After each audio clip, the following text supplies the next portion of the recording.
Sən nə gündə yaşayırsan ha? Gəl görmə bura. Gəl, Allah övünü yıxsın sənə. Nə gündə sənə. Bala, sənin işin gücün yoxdur. Bu nə yaşayışdan yaşayırsan? Yox dayı, mən tələbəyəm. Ona görə də heç nəyim yoxdur mənim. Aclığın, susuzluğun var. Hə, suslam, həm də acam. Mənə yemək alın, nə olar? Də Sabirinci su alım, sonra yemək alım. Gəl. Gəl. Ala gəl, su aldım, getdim. Çox sağ olun, çox İç sağ bir olun. dənə, iç özvə gəl. Al sağ biraz da pul verin. Məndə də bu aralar zəifçilikdir cidden. Hər yer bu dəqiqə çəkir eləyir deyə yaxşı iş görəmirəm. Burada nə varsa min bərəkət. Hə. Al, qoy cibə. İndi baxma da tələbəsən, xərcliyin olar, sənin ora bura. Bir qızla zatla tanış olarsan.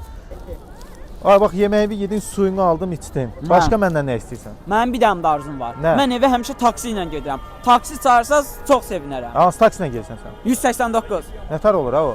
Telefonunuzu verin. Bax cənab oğru, demək 189 taksi tətbiqini yüklüyürük və Aha. daxil oluruq proqrama və gedəcəyimiz ünvanı qeyd edirik. Və gördüyünüz kimi taksini tapır və ünvana gəlir və mən deyimizə gedirəm. Çox sağ olun. Sağ ol.